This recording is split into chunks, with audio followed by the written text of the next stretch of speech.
Is the crypto world big enough for two kings?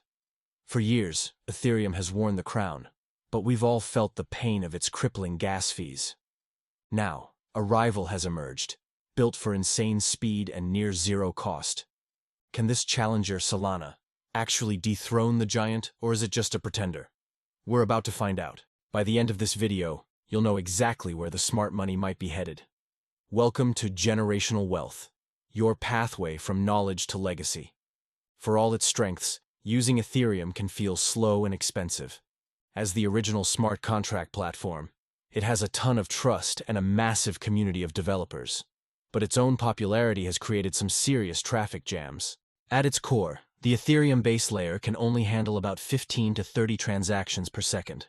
When the network gets busy with something like a popular NFT mint, it turns into a bidding war to get transactions through. Those fees, known as gas, can skyrocket.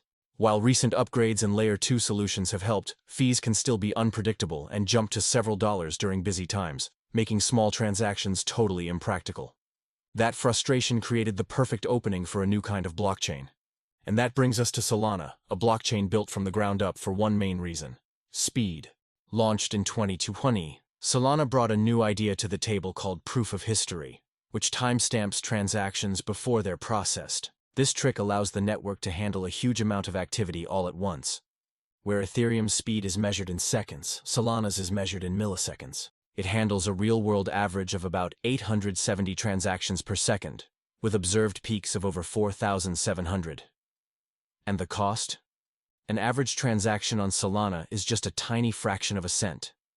This mix of incredible speed and super low cost has made it a go-to for apps that need to be fast and cheap, like trading platforms, social media, and games. So, how do these two really stack up against each other? First, speed and scalability. On the base layer, it's not even a contest. Solana's thousands of potential transactions per second blow Ethereum's 15 to 30 out of the water. Yes, Ethereum's Layer 2s can get you faster speeds, but that adds extra steps and can make the experience feel a bit disconnected. Solana delivers its performance right on the main chain. Next up, cost. Again, Solana has a huge advantage here. Its fees are tiny and predictable, which is perfect for micropayments or anything that happens frequently. Ethereum's fees, while getting better, are still a big hurdle for a lot of users and apps. But what about the ecosystem and adoption? This is where things get interesting. Ethereum still has the biggest and most established ecosystem, with thousands of monthly active developers and the most money locked in DeFi. However, Solana is catching up incredibly fast. In fact, some metrics show Solana with daily active users between 1.5 and 2.5 million, while Ethereum's user base is closer to the 400,000 to 600,000 range. Finally, let's talk decentralization and security. This is where Ethereum really shines. The network is secured by over 1 million validators, making it incredibly decentralized and tough to attack. It is important to clarify, however, that these are staking validators. The number of unique node operators is much lower, in the thousands. Solana has a smaller set of around 3,200 validators. Running a Solana validator also requires some powerful, expensive hardware, which has sparked some debate about centralization. Look, no platform is perfect, and we have to be real about the drawbacks. Solana's biggest weakness has been its network stability. It has gone down several times in high-profile outages, which hurt its reputation for being reliable. While uptime has improved significantly in 2025, claiming it has been 100% isn't quite accurate, as there have been minor incidents and periods of slowdown.